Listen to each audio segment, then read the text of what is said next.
Hi friends, welcome back to my YouTube channel. ನಾನಿವತ್ತು ತುಂಬ ಸುಲಭವಾಗಿ ಗೋಧಿ ಪಾಯಸ ಹೇಗೆ ಮಾಡೋದು ಅಂತ ಹೇಳಿಕೊಡ್ತೇನೆ. ನೋಡೋಣ ಬನ್ನಿ.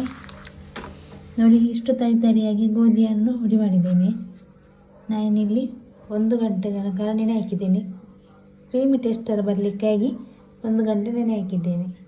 ಗೋಧಿ ಹುಡಿಯನ್ನು ಚೆನ್ನಾಗಿ ತೊಳೆದು ಆನಂತರ ನೆನೆ ಹಾಕಲಿಕ್ಕೆ ಇಡಬೇಕು. ಆ ನೀರಿನೊಂದಿಗೆ ಕುಕ್ಕರ್ನಲ್ಲಿ ಹಾಕಿ ಬೇಯಿಸೋಣ. ಅದಕ್ಕೆ 3 ಕಪ್ ನೀರು ಸೇರಿಸಬೇಕು. ಐ ಫ್ಲೇಮಲ್ಲಿಟ್ಟು 2 ವಿಸಿಲ್ ತೆಗೆಯೋಣ. ಒಳ್ಳೆ ಕ್ರೀಮಿ ಟೆಸ್ಟರಾಗಿ ಸಿಗ್ತದೆ.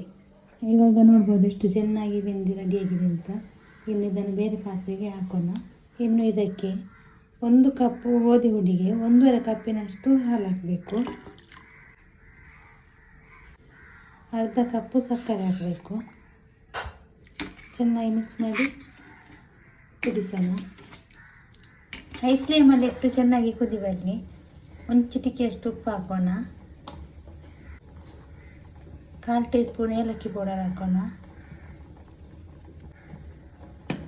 ಚೆನ್ನಾಗಿ ಕುದಿ ಬರಲಿ.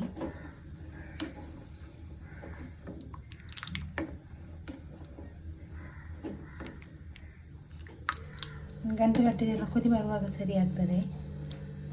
ಇನ್ನು ನೋಡಿ ಎಷ್ಟು ಚೆನ್ನಾಗಿ ಕುದಿ ಬಂತು. ಎಷ್ಟು ಕುದಿ ಬಂದರೆ ಸಾಕು. ಇನ್ನು ಗ್ಯಾಸ್ ಆಫ್ ಮಾಡೋಣ. ಇನ್ನು ಇದಕ್ಕೆ ತೆಂಗಿನಕಾಯಿಯನ್ನು ಸಣ್ಣ ಸಣ್ಣದಾಗಿ ಕಟ್ ಮಾಡಿ ತಗೊಂಡಿದ್ದೇನೆ. ಗೋಡಂಬಿಯನ್ನು ಕಟ್ ಮಾಡಿ ತಗೊಂಡಿದ್ದೇನೆ. ದ್ರಾಕ್ಷಿ, ಇದು 3 ತುಪ್ಪದಲ್ಲಿ ಫ್ರೈ ಮಾಡಿ ಹಾಕಬೇಕು. ಈಗ ಒಂದು ಪಾತ್ರೆಗೆ 2 ಟೇಬಲ್ ಸ್ಪೂನ್ ಅಷ್ಟು ತುಪ್ಪ ಹಾಕಿದ್ದೇನೆ. ಅದಕ್ಕೆ ಕಟ್ ಮಾಡಿದ ತೆಂಗಿನಕಾಯಿಯನ್ನು ಹಾಕಿ ಚೆನ್ನಾಗಿ ಫ್ರೈ ಮಾಡೋಣ. ಪಾಯಸದೊಂದಿಗೆ ತೆಂಗಿನಕಾಯಿನ ಸಿಗುವಾಗ ತುಂಬ ಒಳ್ಳೆಯದಾಗ್ತದೆ. ಇಲ್ಲಿ ಪ್ಯಾಕೆಟ್ ಹಾಲಂದ್ರೆ ತೆಂಗಿನ ಹಾಲನ್ನು ಸಹ ತೆಗೆದು ಹಾಕ್ಬೋದು. ಇವಾಗ ಗೋಡಂಬಿಯನ್ನು ಹಾಕ್ತೇನೆ, ದ್ರಾಕ್ಷಿ ಹಾಕ್ತೇನೆ. ತುಪ್ಪ ಜಾಸ್ತಿ ಇಷ್ಟಪಡುವವರು ಜಾಸ್ತಿ ಸ್ವಲ್ಪ ತುಪ್ಪ ಹಾಕ್ಬೋದು, ಇನ್ನೂ ಒಳ್ಳೆಯದಾಗ್ತದೆ. ಇನ್ನೂ ಯಾರೆಲ್ಲ ನನ್ನ ಚಾನಲನ್ನು ಸಬ್ಸ್ಕ್ರೈಬ್ ಮಾಡಿಲ್ಲ, ಈಗಲೇ ಸಬ್ಸ್ಕ್ರೈಬ್ ಮಾಡಿ, ಪಕ್ಕದಲ್ಲಿರುವ ಬೆಲ್ ಬಟನನ್ನು ಒತ್ತಿ. ಇವಾಗ ಸಾಕು. ಅದನ್ನು ಈ ಪಾಯಸಕ್ಕೆ ಹಾಕೋಣ. ಇವತ್ತಿನ ನನ್ನ ಈ ರೆಸಿಪಿ ಇಷ್ಟ ಆದರೆ ಪ್ಲೀಸ್ ಲೈಕ್ ಮಾಡಿ, ಶೇರ್ ಮಾಡಿ, ಕಮೆಂಟ್ ಮಾಡಿ. ನಾಳೆ ಹೊಸ ರೆಸಿಪಿಯೊಂದಿಗೆ ಸಿಗ್ತೇನೆ.